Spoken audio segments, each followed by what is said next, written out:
Subcommittee on Europe will come to order.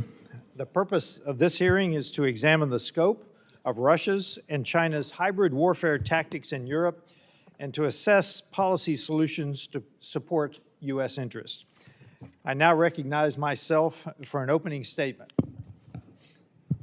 Ladies and gentlemen, we are at war. As the world enters a new age of fifth-generation warfare, malign actors, including the Russian Federation and the People's Republic of China, are stopping at nothing at undermining the United States and our allies. The rules of engagement are changing before our eyes. Hybrid warfare is in full effect. Across Europe, governments are facing newfound threats that were once considered unimaginable, blatant violations of airspace, weaponized migration, intricate sabotage of infrastructure, crippling cyber intrusions, and more. Taken together, these actions point to a simple reality. We are at war, even if it is not declared in the traditional sense. The MAD concept, mutual assured destruction, does not apply in this gray zone conflict, and we don't know where the line of kinetic conflict lies between the great powers. But what is hybrid warfare? What are these new threats? According to NATO, hybrid warfare is the combination of military and non-military, as well as covert and overt means, including disinformation, cyber attacks, economic pressure, deployment of irregular armed forces, and use of regular forces. Hybrid models are used to blur the lines between war and peace and attempt to sow doubt in the minds of target populations. They aim to destabilize and undermine whole societies. While the nature of these threats remains fluid and are changing by the day, I would simply describe the strategy being employed by Russia and PRC through the DIME framework. They're using diplomatic, information, military, and economic means to intimidate, harass, and sabotage NATO member states, institutions, and societies. Since Russia's full-scale invasion of Ukraine in 2022, these newfound strategies employed by Moscow and Beijing have only increased in intricacy and persistence across Europe. It is vital that this subcommittee identifies, analyzes, and acts accordingly to address these emerging threats today to ensure a more secure tomorrow. In the air, drone incursions over major civilian travel hubs, in addition to military installations, remain a safety, security, and intelligence challenge. The results of these drone sightings have been chaos for governments and passengers, with airports having to temporarily shut down, with authorities still struggling to grapple with this emerging threat. Just this past September, Polish and other NATO aircraft shot down several Russian drones that entered Poland's airspace, and NATO F-35 fighter jets intercepted Russian MiG-31 fighters, violating the airspace of Estonia. Overall, this increase of malign aerial activity has heightened tensions, especially on NATO's eastern flank, that has exponentially increased the potential for future kinetic conflict. On the ground, Russia, particularly through its GRU intelligence service, is conducting a range of conventional and non-conventional sabotage schemes. These schemes include arson attacks on commercial hubs like shopping malls, the sabotage of railways to cause derailments, the severing of underwater power and communications cables, and the smuggling of illicit items and disruption of airspace using weather balloons. While the malign actions range in sophistication and effect, the objective of the Federal Federation is to cause general chaos and damage, not just against strategic targets, but across all areas of society. In cyberspace, Russia and PRC are running rampant, targeting governments, businesses, and private citizens across Europe. According to a report from Microsoft, cyber attacks emanating from the Russian Federation against NATO countries has increased 25% year over year. I suspect that's low. These attacks target critical infrastructure, government services, financial services, transportation systems, energy, healthcare sectors of NATO members. Similarly, the PRC is unleashing its own state-sponsored hackers, including Salt Typhoon, in addition to continued efforts to embed its own technology throughout key areas of the European economy. Last week, 2 technology companies based in China were sanctioned by the UK for dangerous and indiscriminate cyber attacks that were carried out against 80 government and private industry IT systems. Frankly, to our witnesses, Your written testimonies lend absolute credibility to the fact that we are at war. I wish I could assign them as required reading for a significant segment of the American population.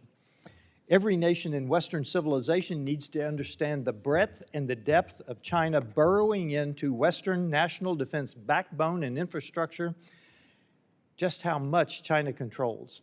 I believe the sovereign nations of the West are awake to the danger. We now need to accelerate our ridding of the West of Chinese influence and control. I look forward to your testimony today.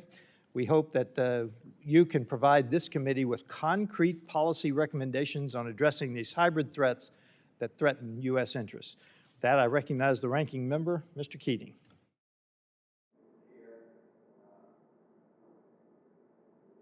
Thank you, Mr. Chair. And Russia and China's hybrid warfare in Europe poses one of the most significant threats to transatlantic unity and security since the fall of the Soviet Union. While Russian and PRC tactics are not new, they are enduring. And in recent months, we've seen Lithuanian authorities indict 15 individuals for an alleged Russian plot to blow up mail parcels on aircraft reportedly inbound to the U.S. and Canada, and dealt with the fallout of China's Salt Typhoon attacks on U.S. critical infrastructure, among many other incidents. This week, the chief of M16 in United Kingdom warned of Russia's acute threat to the West. As the benefits of the democratic system have become clear and deterrence to security alliance have proven effective, Russia and China have become fast friends, refining their playbooks to exploit vulnerabilities, manipulate political discourse, and chip away at our shared transatlantic values. As both Beijing and Moscow seek to undermine European security, they take significantly different tactics to achieve their goals. Seeking respect and leadership in a multipolar world, Beijing has sought to undermine the European Union through bilateral economic cooperation with countries like Hungary and Serbia. Through nodes of friendship in Budapest and Belgrade and elsewhere, Beijing has bullied allies and partners for the recognition of Taiwan, eroded European resilience to cyber attacks, and sowed doubt in our democratic institutions. Meanwhile, the Kremlin's illegal invasion of Ukraine has demonstrated that Moscow's playbook includes much more than hybrid attacks. After almost 12 years of conflict, Vladimir Putin has supplemented his illegal invasion with continuous hybrid attacks against Europe and against NATO. In the recent months, more than 20 Russian drones flew over Polish territory, blurring the line between hybrid and all-out military attack. And the Kremlin has been accused of terrorism by Polish authorities for blowing up train infrastructures. At the political level, the Kremlin has sought close ties from friendly far-right political parties in Moldova and Romania, as well as the AfD in Germany, who both knowingly and unknowingly will do the Kremlin's bidding. Unfortunately, Beijing and Moscow's hybrid tactics are not limited to Europe. Last week, a California court indicted Russians for targeting critical infrastructures in 5 U.S. states.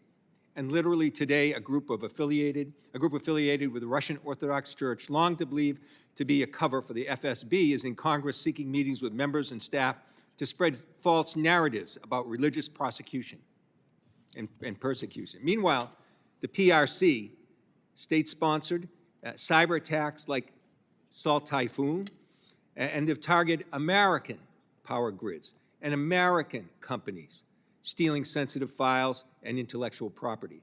For decades, Beijing and Moscow have only ceased their hybrid attacks when the transatlantic alliance remains united in defense of our shared values. Today, that brings in Ukraine, where the only way to ensure a Ukrainian future, a future that's free of Russian hybrid attacks, is with credible U.S. backing and security guarantees for Kyiv. It also means calling out Russian political interference and Beijing's malign investment schemes in Europe, wherever they're seen, and subsequently responding with sanctions and other punitive measures to show the Kremlin and President Xi that the United States is serious. Unfortunately, rather than respond effectively to Russia and China's hybrid tactics in Europe, the Trump administration has embraced Beijing and Moscow. On December 8th, the White House approved the export of advanced NVIDIA H200 chips to China. On the same day, the Justice Department indicted an American and 2 PRC natives for the alleged illegal smuggling of those exact chips to China. Meanwhile, the State Department's Undersecretary for Public Diplomacy met last week with a politician from the far-right AfD who the Kremlin had once described as a member of parliament under our absolute control. This administration's actions have consequences. Failing not to stand up to Moscow and Beijing's hybrid tactics, but rather embracing them, makes America less safe, less strong, and less prosperous. I hope this distinguished panel of witnesses here today can help shed some light on the true hybrid threats posed to Europe and the United States and recommend a way forward for the Trump administration to change course. I look forward to their testimony, and I yield back the balance of my time. Other members of the committee are reminded that opening statements may be submitted for the record. We're pleased to have a distinguished panel of witnesses before us today on this important topic. Mr. Craig Singleton, the China Program Senior Director and Senior Fellow at the Foundation for Defense of Democracies. Mr. Christopher Walker, the Vice President of the Center for European Policy Analysis, and Ms. Laura Cooper, an Adjunct Assistant Professor at Georgetown University. This committee recognizes the importance of the issues before us and is grateful to have you here to speak with us. Your full statements will be made part of the record, and I'll ask each of you to keep your spoken record remarks to 5 minutes in order to allow time for member questions. I now recognize Mr. Singleton for an opening statement. Chairman Self, Ranking Member Keating, and distinguished members of this subcommittee, thank you for inviting me to testify today about Chinese hybrid warfare in Europe. I'm pleased to offer policy insights from the nonpartisan Foundation for Defense of Democracies, where I serve as a senior fellow. In my view, China's hybrid warfare strategy is best understood as a campaign to shape European decisions before a crisis, so that when a crisis comes, Beijing faces a more divided, distracted, and dependent continent. To achieve that objective, China is investing in hybrid tools to gain access and leverage, using commercial deals, cultural outreach, cyber operations, disinformation, and quiet economic coercion today to create the strategic advantages it needs tomorrow. In that sense, Beijing does not see Europe as a sideshow. It sees Europe as a central arena in its long-term competition with the United States, a key source of technology, capital, and regulatory weight. If Beijing can blunt or break transatlantic resolve, it can improve its chances of prevailing in future fights over Taiwan, global standards, or sanctions, because any US-led response will be slower, narrower, and easier for China to circumvent. On the ground, China's hybrid campaign in Europe falls into 3 lines of effort: penetration, prepositioning, and pressure. Penetration targets Europe's networks, politics, and information space through state-backed hacking, united front and party-to-party ties, and norm-shaping tools such as Confucius Institutes and loosely regulated research partnerships. Prepositioning embeds Chinese firms in ports, logistics hubs, telecom networks, data centers, and renewable energy supply chains, creating strategic dependence by design. And then comes pressure. Informal trade blockages, counter-sanctions, and threats to market access when European states cross Beijing's political red lines. All of this is happening while China acts as a lifeline for Russia's war machine and its broader hybrid assault on Ukraine and NATO. Chinese companies now provide a large share of the machine tools, microelectronics, and other dual-use goods Russia needs to sustain high-intensity combat. Taken together, Russia and China are running a complementary hybrid playbook. Moscow relies on overt aggression and crude disinformation. Beijing prefers slow, patient moves, softer influence, and economic leverage wrapped in the language of partnership and peace. At the same time Russian attacks drain European unity and stockpiles, Chinese dependencies make it harder for some governments to absorb the costs of a long struggle. The goal is the same: to corrode confidence, fracture alliances, and normalize a narrative of Western decline. Some European governments have restricted high-risk vendors, tightened investment screening, and have begun to reassess Confucius Institutes. but the broader response is still uneven, especially in ports, telecom networks, supply chains, and research ecosystems. And that unevenness is exactly what Beijing seeks to exploit. So what should we do? In my view, 3 priorities stand out. First, treat Chinese hybrid warfare in Europe as a frontline China challenge, not a secondary theater. U.S. diplomacy should frame Chinese and Russian hybrid activities as a linked problem, and our embassies and missions to NATO and the EU should raise Chinese cyber activity, economic coercion, and research security whenever they discuss Russia and Ukraine. Second, help Europe reduce their most dangerous dependencies and harden the digital front door against Chinese hybrid threats. Congress can support European efforts to de-risk from Chinese leverage in ports, telecom, and critical minerals, and encourage joint cyber resilience work with European allies. Third, raise the costs for Chinese coercion and support to Russia. Beijing needs to understand that weaponizing trade against European partners or enabling Russia's war will not be cost-free. Congress can press for regular public reporting on Chinese entities that support Russia's defense industry, for targeted sanctions and export controls, and for visible U.S. backing when European allies face Chinese coercion. At the end of the day, this is about more than troops and tanks. It's about who controls the ports, platforms, pipelines, and public narratives that shape Europe's choices in a crisis. A Europe that is more resilient, more diversified, and more clear-eyed about China will be a powerful force multiplier for U.S. strategy. A Europe that remains dependent, divided, and distracted because of Chinese hybrid warfare will not. On behalf of the Foundation for Defense of Democracies, I thank you again for inviting me to testify today. Thank you, Mr. Singleton. I now recognize Mr. Walker for an opening statement. Chairman Self, Ranking Member Keating, members of the committee, thank you for the opportunity to testify on a threat landscape that strikes at the foundations of U.S. national security and undermines American strategic influence, Russia's broad spectrum warfare across Europe, and China's pivotal enabling role in sustaining and amplifying these efforts. This is not an abstract challenge. It's a systemic assault on free societies that's being waged by ambitious dictatorships which themselves deny their own people basic freedoms. For its part, domestically, the Chinese Communist Party uses extensive state power to suppress dissent.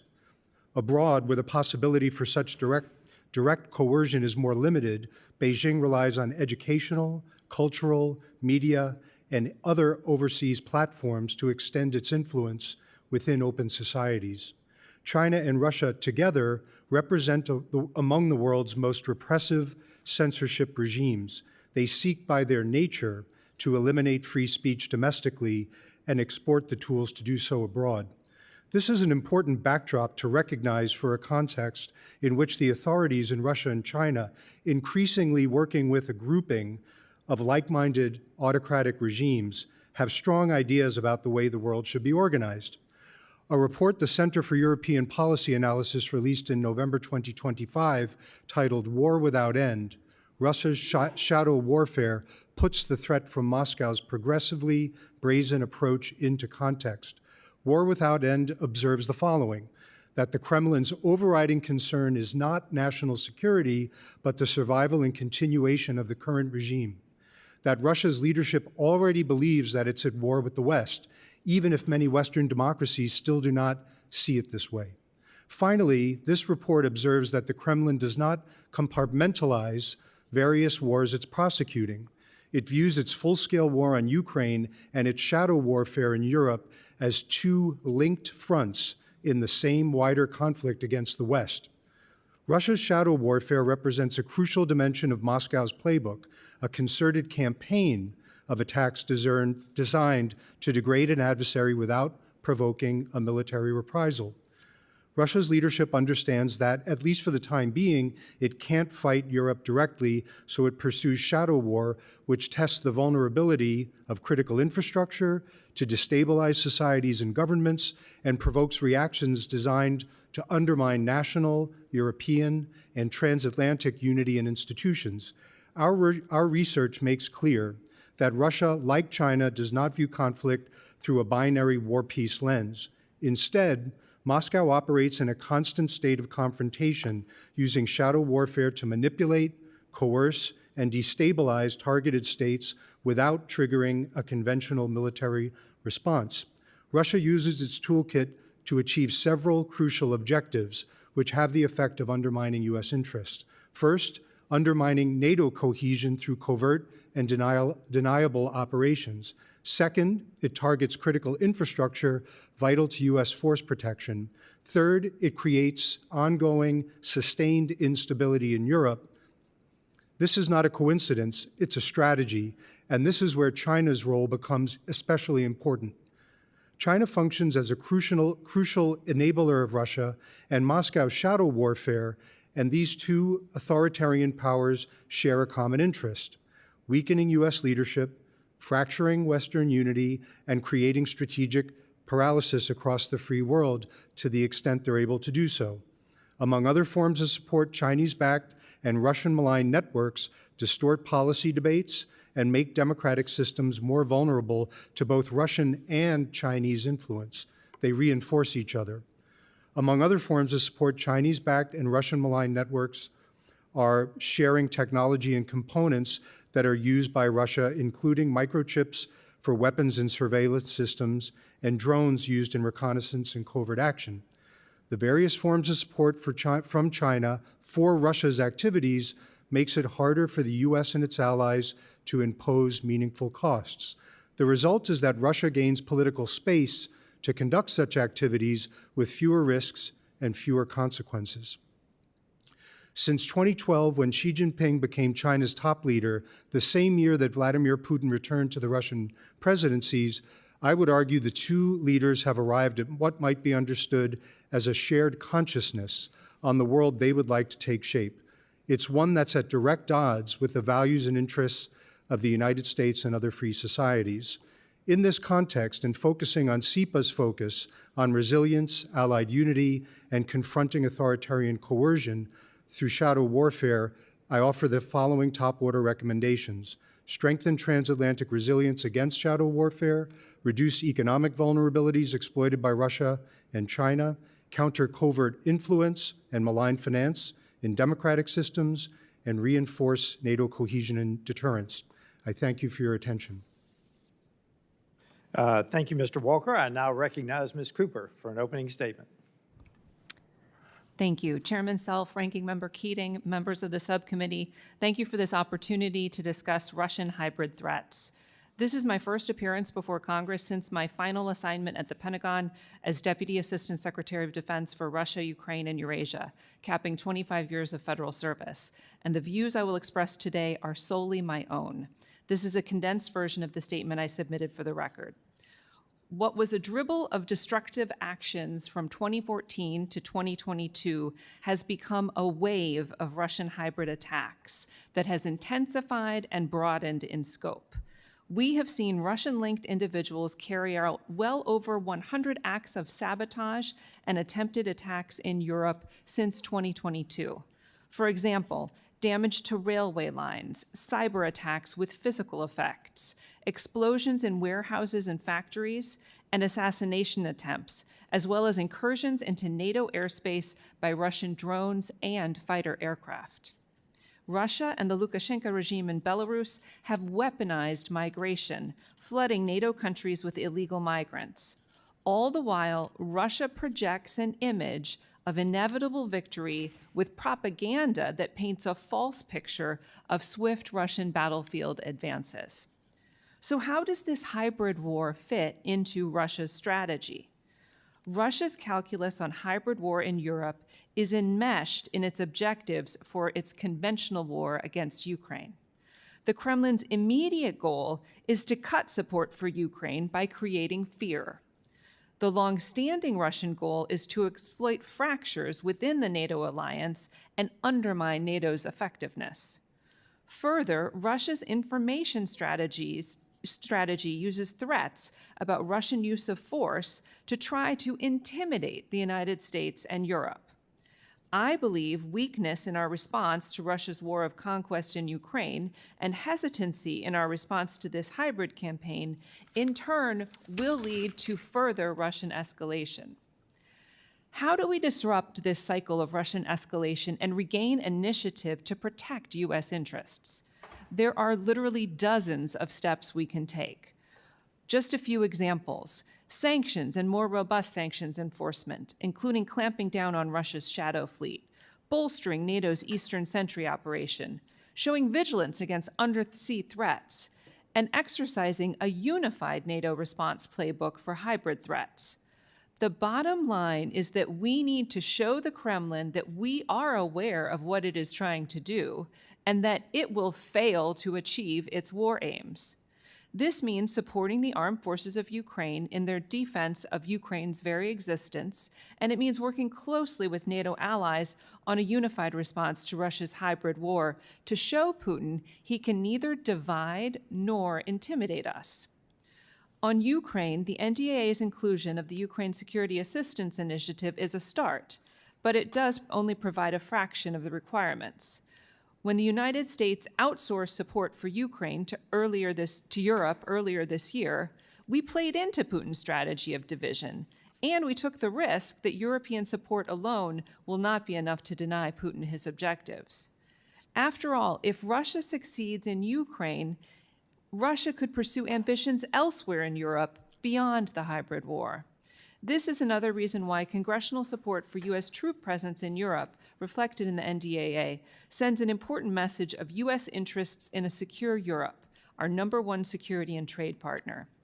Finally, I certainly defer to other experts on China's actions, but I'll note that increasingly the China challenge and the Russia challenge are inextricably intertwined.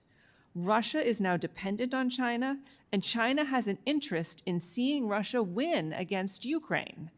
At the strategic level, China is watching to see how the West responds to Russia's hybrid warfare, whether it rewards Russia's aggression, and if the United States turns its back on its allies and partners. At the operational level, on the one side, the United States' abandonment of direct security assistance for Ukraine's military complicates our ability to learn firsthand from Ukraine's battlefield innovation. On the other side, Russia's partners, China, Iran, and DPRK, are learning battlefield lessons from Russia. We've already seen that China has access to Russian missile, electronic warfare, and air defense technology. This authoritarian quartet sees eye to eye on one critical issue: the desire to degrade U.S. power. Any U.S. strategy to protect our national interests in Europe must account for the fact that the United States is unlikely to be successful in driving a wedge between Russia and China. Thank you very much. I look forward to your questions. Thank you. I now recognize myself for 5 minutes for questions. Mr. Singleton, in your testimony, you mentioned that Europe still depends on Chinese technology, capital, and raw industrial outputs in ways that Beijing can weaponize in a future crisis. A couple of issues, and I would like for you to put this in the context of the Chinese playbook, which is to steal, scale, corner, and then strangle markets. So how deep is Europe's dependence on Chinese output in those areas for its own defense capabilities?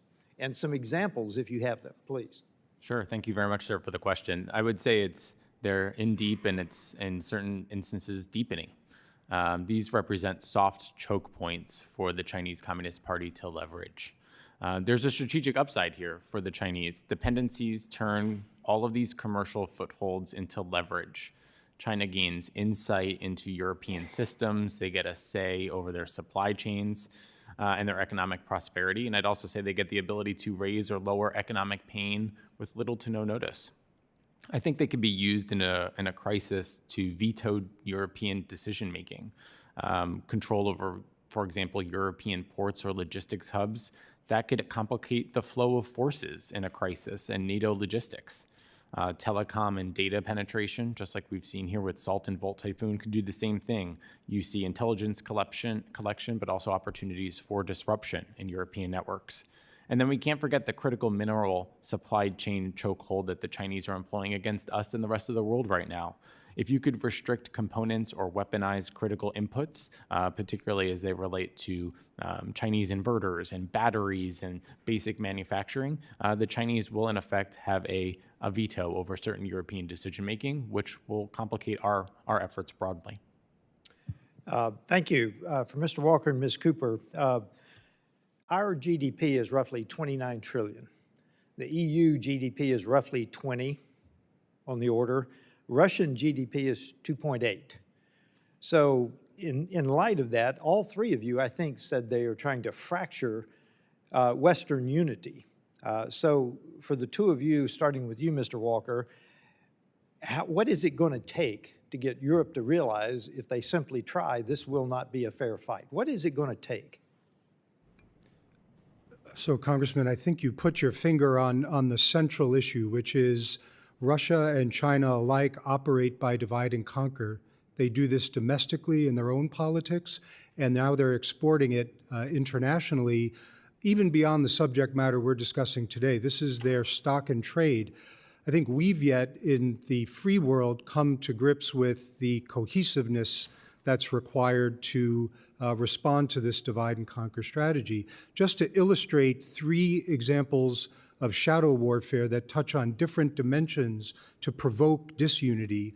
One was last month. This was the Warsaw-Lublin rail line, in which a rail corridor that would carry 100 trains a day was attacked. This is also a critical rail link to Ukraine for delivering supplies for the war effort there. Last year, there was an assassination attempt or plan on the CEO of Rheinmetall, Armin Papiger, that was brought to light. And then finally, these are not exhaustive, these are illustrative examples. The year before, in 2023, the Baltic corridor pipeline was attacked, and this is widely understood to have been both Russia and China. This has, in reverse order, implications for data and energy transmitters in the context of the sea cables, indicating to the West, to the Europeans, and I would say to the US, our vulnerabilities there. With respect to the CEO of Rheinmetall, it reflects a willingness to go after the leadership of our defense industrial community. And finally, with the rail attack, it also suggests that Russia is willing to go beyond Ukraine to attack critical infrastructure, signaling perhaps a view to the future. Yeah, thank you. I have about 30 seconds. Please, Ms. Cooper. Mr. Chairman, thank you for the question. I would just add to that to mention that with the size of the European economies and the size of the U.S. economy, the portion that we're spending on security assistance is quite little. And the other dimension of resources that we didn't acknowledge is the lives. Right now, it's Russian lives that are on the line in Ukraine, and it's Russia that is paying the price.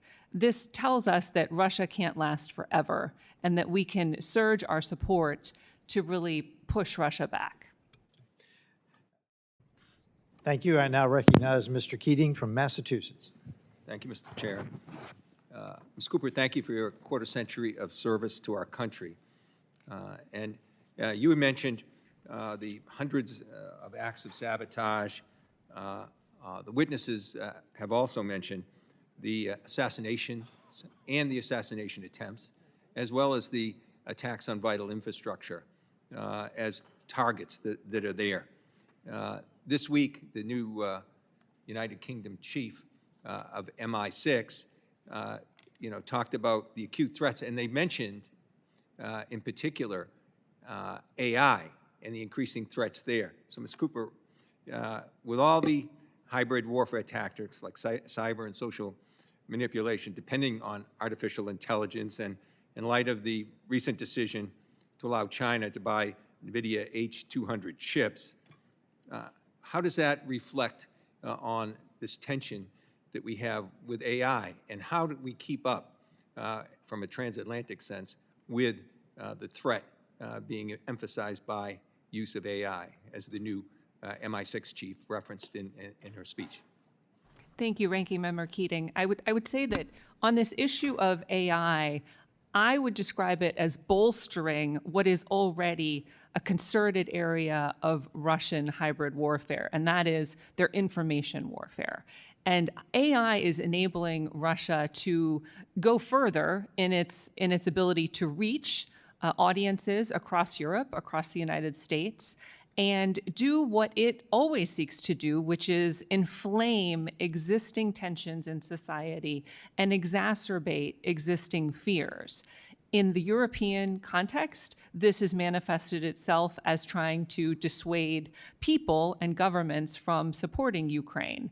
That's particularly true, I think, with their influence on political parties and some of the parties there. Could you, mention the effect on that as well that they're using? Yes. So Russia is seeking to have sympathetic audiences across Europe. Now, this is something that they've done for years and years and years, and previously employed traditional methods like corruption and paying politicians off. Now what you see is this combination of support for individual leaders as well as support for political parties and this information competition in which they are amplifying these messages, destructive messages in many cases. Russia does not offer an alternative. Russia does not offer a positive ideology. What Russia does is tear down societies through this information campaign. Yeah, all of our witnesses mentioned the troubling coalition that now exists between China and Russia in particular, and that's something historically we've never seen before. How important is that, Ms. Cooper, for us keeping our coalition strong? In the past, we had the one thing China and Russia did not have, that kind of coalition. In fact, in Ukraine, we're able to assemble 50 countries in a coalition. So how important is that, and how is China looking on, upon that in terms of their own potential aggression in Taiwan? Thank you, Ranking Member Keating. I would say that for the coalition building in Europe, we have to start with NATO. And China is watching, just as well as Russia is watching, whether NATO will stand firm against Russia's hybrid campaign, and whether NATO, including the United States, of course, will acquiesce to Russia's, land grab in Ukraine. China is watching because they're going to derive deep meaning for their own ambitions in the Indo-Pacific. And as long as we are strong with our NATO allies, we're investing in our own security, we're unified in our approach to Ukraine, it makes it very difficult for Russia and China to take advantage of us. I think, too, that all our witnesses talked about the shadow warfare.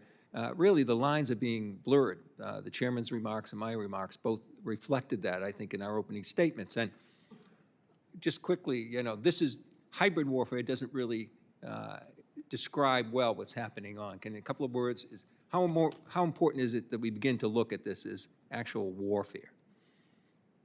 You've got 15 seconds, so that's tough. I'll just chime in quickly. The Russians look at it as warfare. I mean, hybrid warfare to the Russians actually can include conventional warfare under this information umbrella. So, we have to start thinking about it this way because that's where Russia is already. That's what I think the important part of this hearing is as well. So I yield back, Mr. Chairman. Thank you, and I recognize Mr. Fine from Florida. Well, thank you, Mr. Chairman. I appreciate all of you being here today. It's very interesting. I'm relatively new to the committee. I've learned a lot. But what interests me the most is how these tactics relating to hybrid warfare might also be employed in the United States. And so I want to ask about two specific aspects of the hybrid warfare we see the Russians and the Chinese engaged in, and describe what they're doing in Europe, so perhaps we can learn something about them today. And I'd like all three of you to answer this. The first is efforts made in disinformation using online tools, social media, TikTok, X, those sorts of forms, because I believe that we see this a lot in the United States. So what insight can you give us into what they are doing over there on what issues in order to destabilize the European continent? We'll start with Mr. Singleton, and I'm interested in all three of your perspectives. Sure, thank you, sir. TikTok is a key platform for the Chinese Communist Party to influence views in the United States. Chinese Communist Party technicians control what Americans see and what they don't see. It's a primary tool. Today is the last day of the TikTok divestiture executive order, and we still have not heard whether a deal has been completed. And the reason is because Beijing gets the final vote. And ultimately, I think it's incumbent upon Congress to ask the right questions about what was agreed to in that deal and whether it's a true divestiture as consistent and mandated by the law. And before we go on, and you believe the Chinese, for example, use TikTok in order to foment discord, disinformation, create division on issues, frankly, that the Chinese may not even care about. It's just that they use those issues. Like, I don't think they really care about Israel and China, but I think they use that just to create division. Is that your sense? I would agree, and Laura Cooper mentioned it well. The amount of anti-Semitism that is prevalent on the platform is entirely inconsistent with what you see on other social media platforms, and that's by design. This week in the Washington Post, Matt Pottinger and I wrote a TikTok op-ed highlighting the use of disinformation of TikTok as a tool, and I think it sort of shows both the promotion of self-harm against our children, but also anti-Semitic trends that are broadly consistent with China's divide and conquer strategy. Thank you. Mr. Walker? Over a decade and a half, Russia and China alike have used the asymmetry of open information systems, not only in the United States, but around the world, both to manipulate the information environment, but to project what I would describe as their preferred strategic narratives into the discussion about the ostensible benefits of their systems as compared with the ostensible unreliability and fecklessness of ours. And they haven't stopped. And so I think if you look at the channels that they have access to, they continue to use them wherever we permit them to. Ms. Cooper? Congressman, I'll just give you an example of how Great. this played out when Russia sought to use information operations to turn a narrative that should have been a Russian defeat into something that they could count as a victory. When there was sabotage, Russian-sponsored sabotage of Polish railways, Russia actually employed Ukrainians to do the operation. They then had an information campaign in Poland to try to whip up anti-Ukrainian sentiment. Incredible when you think that this operation was a Russian operation to begin with. Do you all, and I'll start with Ms. Cooper and go down there, do you all have any policy ideas that we could employ? Obviously, forcing China to sell TikTok is an obvious one. But other than that, strategies, bills, ideas that we could pass that might affect these state actors' ability to manipulate our systems, which are built on freedom. They're trying to use them to take freedom away. Do you have any ideas on things that we could do in that regard? Hopefully you do. This is a phenomenally vexing question precisely because we don't want to harm our own freedoms and free speech. I suspect ultimately we'll need to compete more assiduously in the information domain as a conceptual matter, as a way to compete against Russia and China. This is the way they see it. China, for its part, invests billions of dollars annually in their global information outward-facing efforts. Russia is widely understood to invest hundreds of millions of dollars at a minimum globally. We don't do that. Well, thank you. Look, I'm about to run out of time, but I would say the risk that we have is these nations use our freedoms, manipulate our freedoms to then try to take them away. And so I think that dealing with this, we see what's happened in Europe with the division over there. It's certainly come here, and I appreciate all of you focus on this hybrid warfare because I think we're experiencing it in our own country right now. Thank you, Mr. Chairman. I yield back. Thank you. I now recognize Mr. Amo from Rhode Island. Thank you, Mr. Chairman. And thank you to our witnesses for being here. From Russia's attacks in Europe to China's continued aggression in the Indo-Pacific, hybrid warfare poses a new and growing risk to the United States and our allies around the world. We cannot face this threat alone. We must work with our allies to successfully counter and deter these attacks. And we must continue our support for our ally, Ukraine, which is at the literal front lines of these hybrid attacks. However, President Trump's national security strategy chooses a different path. He'd rather undo our alliances and embolden Russian aggression. We need peace in Ukraine and ensure that they have a central role in the resolution of this war. We must make it clear that aggression is unacceptable, whether from Russia, from China, or some other malign actor. Russia and China have increased their cooperation in using hybrid warfare methods. China is clearly watching Russia's use of them and how the U.S. and our allies stand up to these threats. A clear example of how Russia and China have been using similar hybrid warfare tactics are the attacks on our allies' critical undersea infrastructure, like undersea cables and pipelines. Undersea infrastructure, as you know, enables the flow of data and internet and provides the gas and electric needed for a country's day-to-day operations. And since 2022, Russia has been accused of damaging undersea cables and gas pipelines in the Baltic Sea and actively mapping undersea infrastructure for future sabotage. China has also been accused of sabotaging undersea cables around Taiwan using the hybrid warfare tactics they are seeing in Europe and around the world. Ms. Cooper, this question is for you. How does Russia and China's alleged sabotage of undersea infrastructure undermine European and transatlantic security? And what are the long-term risks of these operations, both in Europe and around the world? Thank you, Congressman. So Russia is trying to probe potential weaknesses in the Western alliance and in the alliance's dependency on undersea infrastructure. And this relates to certainly telecommunications infrastructure, but also energy infrastructure. And Russia is testing us. In many of these areas, Russia is probing and testing to see how we'll respond and to see how we address our vulnerabilities.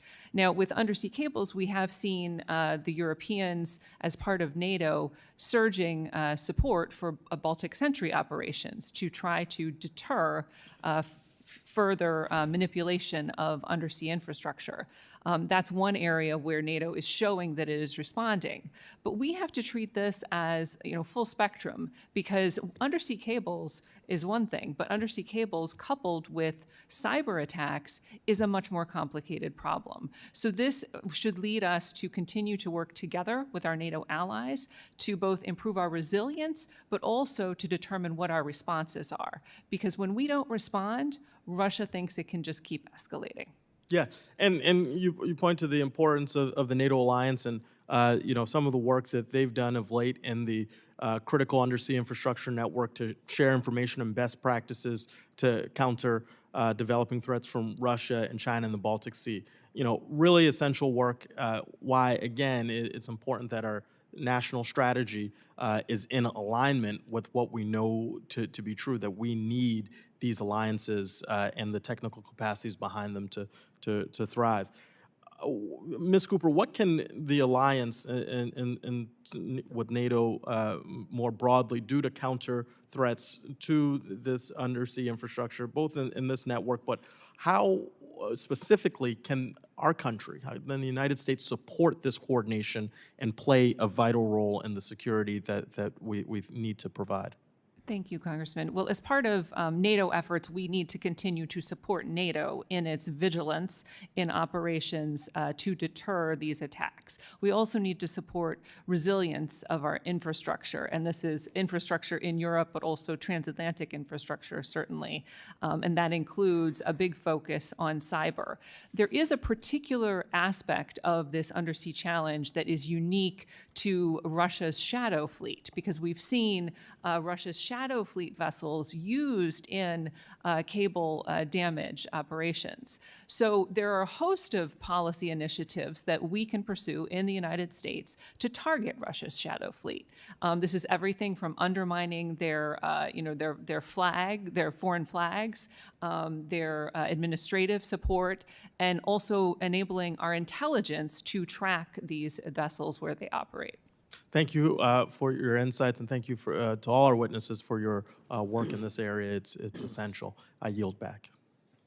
Thank you. I now recognize Mr. Wilson from South Carolina.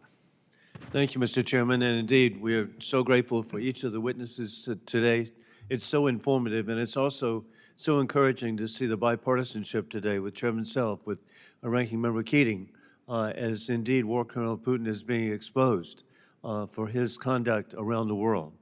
As chairman of the Helsinki Commission, I issued a report on Russian so-called hybrid attacks, including terrorism, sabotage, explosives on Allied infrastructure.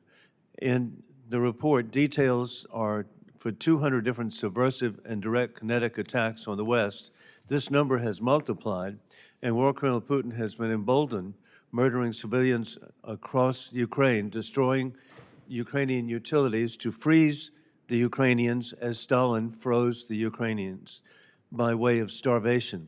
I ask unanimous consent to include this report in the record. Without objection. I'm really grateful that Donald Trump is reinstituting peace through strength, revealing War Colonel Putin lies, insulting and mocking Trump, as the New York Post has editorialized last week. Quote, Putin sent Steve Witkoff and Jared Kushner packing with yet more aerial assaults on Ukrainian civilians. American support for Ukraine is growing, end of quote. With that in mind, we're aware of the ongoing attacks on U.S. infrastructure, and Mr. Singleton, how do we respond proportionately and in kind to deter these attacks? And how do we respond to the complicit Chinese Communist Party along with the regime in Tehran that calls for death to America? No, thank you, sir. I mean, I think as we were talking about, how do we define gray zone? We should view it as, I think Senator Ricketts and Senator Coons do. I think it's helpful framing for this question. They call it illegal, coercive, aggressive, and deceptive. And I think those four qualities capture what we're talking about Chinese pre-positioning here on our electrical grids and throughout our critical infrastructure. Of course, the first is better defense, but we need to increasingly start to evaluate opportunities for offense. And it goes beyond DOJ indictments and potentially sanctions against Chinese companies. We need to work collectively with our partners and friends to share intelligence about what we're doing and impose real costs, whether that's going after Chinese banks, going after different parts of the Chinese government. At this stage, Marxist-Leninists have a phrase, if you feel mush, push. And I think at this point, we haven't sent the correct message about deterrence and what we're willing to do and perhaps not do to protect our networks. Thank you very much. And Mr. Walker, a great fake myth of Russian disinformation info operations paints War Colonel Putin as a defender of Christian values. In reality, there is no freedom of religion, and evangelizing of Christianity is illegal in Russia. Only religions that are subordinate to the Russian state are allowed. According to a Forbes article, Putin runs the Russian state and the Russian church too. Patriarch Kirill was a long-time, unbelievably, long-time KGB agent for maybe 20 years in Switzerland. The thought that he would be patriarch, to me, is inconceivable. He blesses bombs on civilians and justifies kidnapping children. Russia explicitly murders Christians in Ukraine. Protestants are targeted in particular as they associate with America. There is a review of Faith Under Attack in Ukraine by Fourth Sign Productions by Colby Barrett, and I ask unanimous consent to include this review for the record. Without objection. And with that in mind, Mr. Walker, how do we support Christians who are targets of the Putin state? How do we counteract the state control of the Russian Orthodox Church?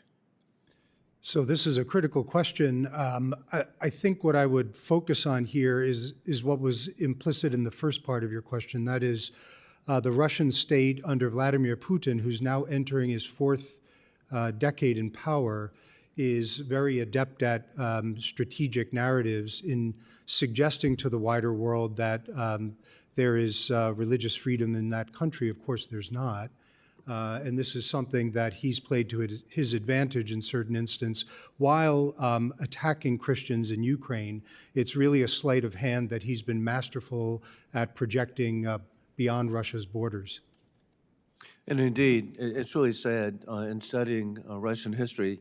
Sadly, the state, whether it be under czars, under the Soviet Union, and now continuing, there's been a subversion of the state, of the church, and we only wish for freedom ultimately for the people of Russia. Thank you.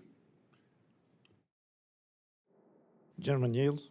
I now recognize Ms. Titus from Nevada. Thank you.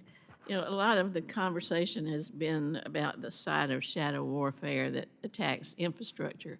I appreciate Ms. Cooper talking about the other side of it, or other aspect that where Russia aligns with authoritarian leaders, influences right-wing parties, and focuses on issues. And one issue I've learned about and found interesting recently in Moldova and Romania is the use of the immigrants who had left Ukraine and come to those countries and now were using their resources. And so trying to turn the people there against the Ukrainians. And also not just doing it in those countries, but among their diaspora around Europe. Now, both of those countries were successful in standing that off, but would you talk to us about maybe what lessons we can learn from them that might apply to other countries so you can see how to stand up against that kind of influence during an election period? I can take a crack at that, Congresswoman. Please. I'd just like to give a bit of my take on Moldova, the Moldova case, and how they withstood tremendous Russian pressure to turn the election in Russia's favor and failed. Moldova first had a lot of vulnerability in the energy sector because it was very dependent on Russian oil. But smartly, Moldova actually diversified its energy resources and has become significantly less dependent on Russia. Russia has also always used corruption to fuel its political candidates and has used corruption as this tool of political influence. Well, in Moldova, you have President Maya Sandu, who is known to be immune practically to corruption and has a tremendous reputation for being anti-corruption. I think that, corruption can be Russia's, weapon, but it also can be Russia's Achilles heel, because the voters in Moldova, they made the choice, the opposite choice of what Russia wanted. I might just add to this. In Moldova's case, it's understood that there were astonishing, shocking amounts of resource that Russia put into the country in an effort to manipulate those elections. And to Moldova's remarkable credit, they fended it off. It's a country of 3 million and managed to have an election that was competitive and had a legitimate result. Well, I still think we need to look there for some lessons. I mean, not everybody can diversify their economy, and not everybody fights corruption, but maybe that gives us some clue.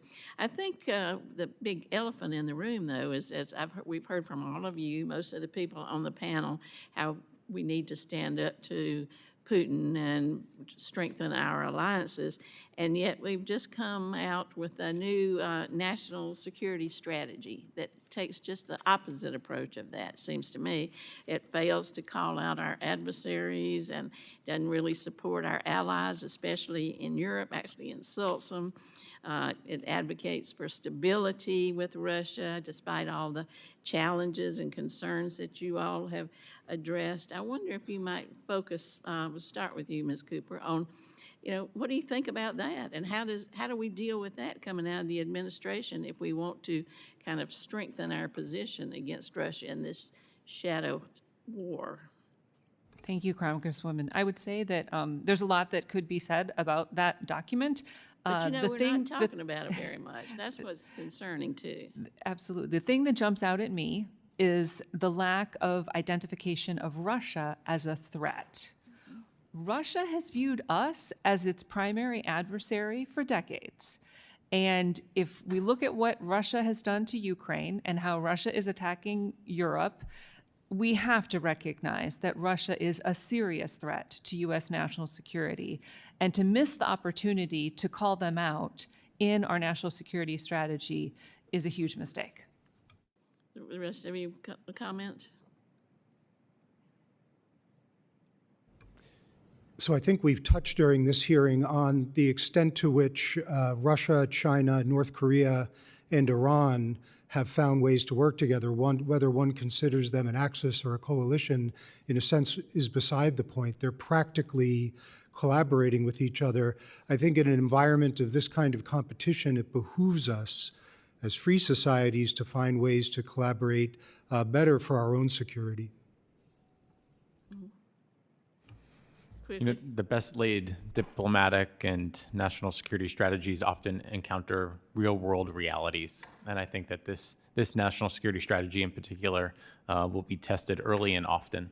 and we'll be forced to reevaluate our priorities. We'll be forced to think about what our resource constraints are and where we're going to really need allies to step up. I do think there is value in talking about partnerships, not dependencies, but it remains to be seen how this will be brought forth in the National Defense Strategy. And when that's released, I think there'll be a lot of room for debate about how we allocate our resources against these emerging threats. Thank you. I yield back. I recognize Mr. Davidson from Ohio. Thank you, Chairman. I'd like to applaud the Trump administration, President Trump's administration, for their pro-peace agenda, especially in Eastern Europe. The Russia-Ukraine war has been a humanitarian tragedy where millions have died and been displaced, and ending it is a noble cause. The book of Matthew, chapter 5, verse 9, reminds us, quote, "Blessed are the peacemakers, for they shall be called children of God." I do worry that any peace deal that is predicated solely on U.S. security guarantees would do more harm than good in the long run for America's national interests. America should continue to motivate Europe to take primary responsibility for European security. Instead, NATO expansion has essentially compelled Americans to serve as the European Defense Force. This is not healthy or sustainable. President Trump tried to call attention to it in his first term. We've seen tragic consequences for Europe not paying attention to their own security. So I'd like to say, why is President Trump administration's recently published national security strategy not only right for America's national security, but also right for Europe? Mr. Walker? So I think there's little disagreement that Europe should and needs to invest more in its own security. That's not mutually exclusive of working more closely with Europe, I would argue, at the same time. If we look at the countries in Europe that have been subjected to Russian aggression over the last 2 decades, it's been those that have been outside of NATO. Vladimir Putin clearly has an interest in the Baltic states, but hasn't seen fit to attack them yet. He has seen fit to attack Ukraine and Georgia, both of which have had ambitions to join NATO, but have been denied that option. And in every case, the countries who have joined NATO have done so voluntarily. So I think this is part of a larger discussion about how we can achieve peace through strength, because Vladimir Putin understands strength. Yeah, I do think he understands strength. I guess, do the Europeans understand it? Because it seems to me that the Europeans, as they expand their social state and undermine their own national security, that they feel like they just bought war insurance from the United States. And in fact, if you look at, Vice President Vance's speech in Munich, where he said, "What are we defending?" If you look in Western Europe, you've got people claiming political asylum in Eastern Europe, in places like Hungary, because they're being put in jail for free speech in England, in France, in Germany, and what used to be bedrock portions of Western civilization. So what are we defending? Is Europe basically deciding that to beat China, they should be more like China? I would just chime in and say that I think we would all agree that for too long Europe has underinvested in its defense. And I think largely what we're seeing now is a broad step up in their support for taking care of themselves. I think at the end of the day, rogue revisionist regimes like Russia, like China, fear a collective response. They fear allied scale.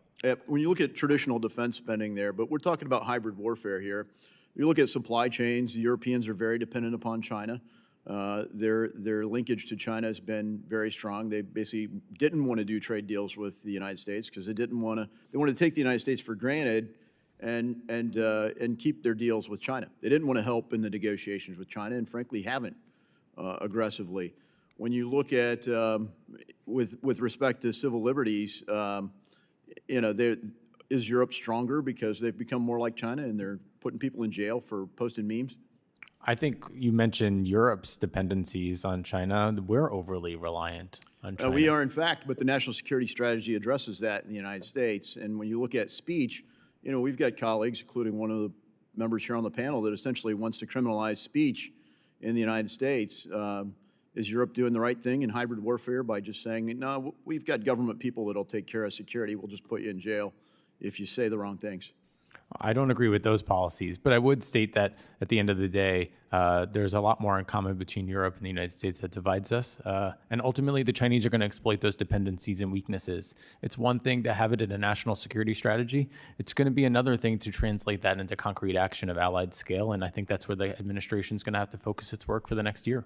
I think that's exactly right. And we look at the trade policy, for example, that gets it. So I was glad to introduce last week a bipartisan effort to deal with biologics, limiting the export to China and hopefully curtailing China's exploitation of that supply chain in the United States. Hopefully we'll have a panel talking about Arctic security. You see a lot of Europe and America coming together in the Arctic. But the bad actor, the real bad actor, is China in particular. So if you look at China's influence, they're not just in Europe. There is, if someone said it's like humidity, but from Greenland to Tierra del Fuego, they're in the Western Hemisphere, and the national security strategy gets that right. Recognize Mr. Costa from California. Thank you very much, Mr. Chairman. It's timely that we hold this subcommittee hearing. Frankly, I get appalled in recent weeks, months, listening to some of our Republican colleagues repeating Russian propaganda speaking points, and that's real. If you don't believe me, take our colleague Representative Turner's comments about this, who also feels very frustrated. I refer to modern-day Russia, and I'd like your comments, just yes or no, modern-day Russia as a syndicate masquerading as a country with a mob boss called Putin. Quickly? I would agree with that.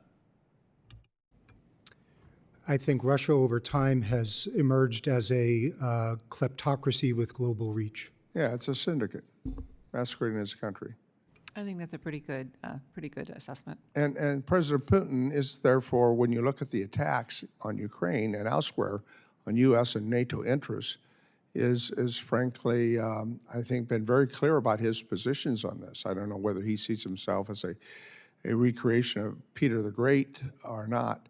But when this war started in 2022 and the ramifications of it, it was very clear on a bipartisan basis, and I think it's still there, that this was about good versus evil. Do you agree with that? Absolutely.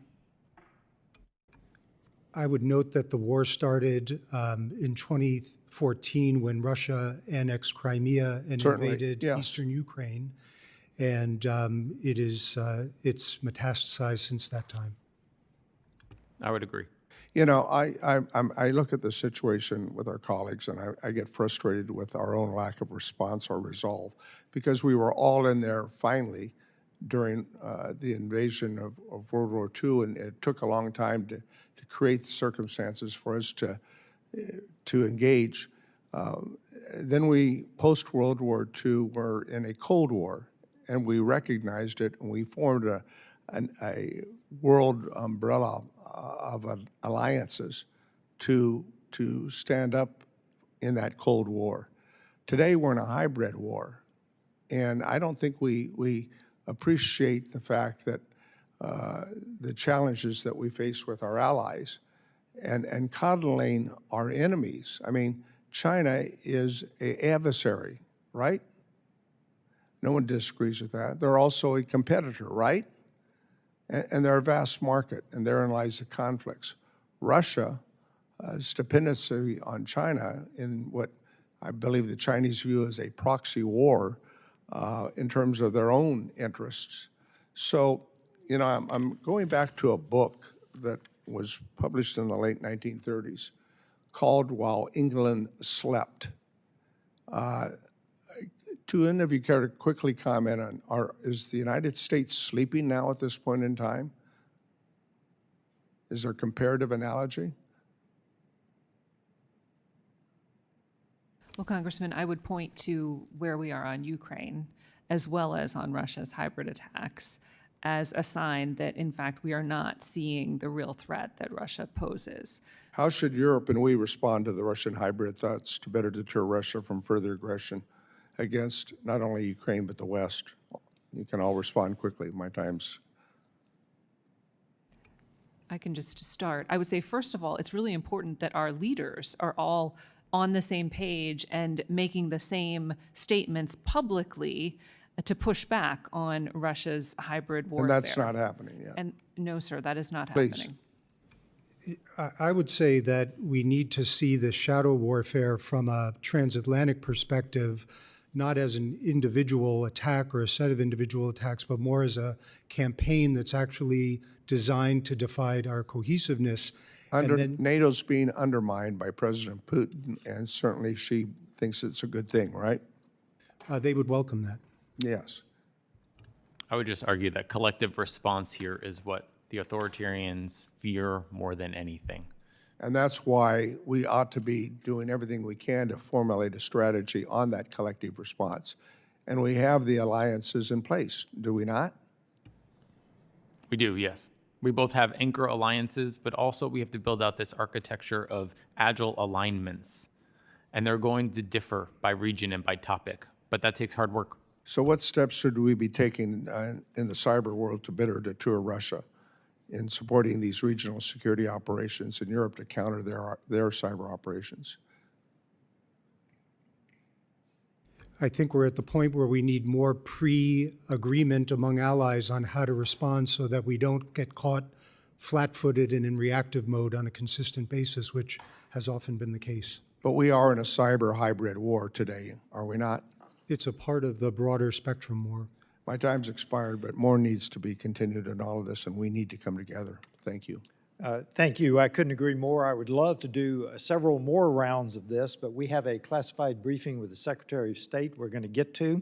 I thank the witnesses for their valuable testimony on shadow war. I realize we've gotten into the kinetic war a little bit, but the shadow war for this briefing. I will tell you the members of the subcommittee may have some additional questions. I certainly will. We'll submit those in writing, and I ask that you respond to them because we have only broached this subject.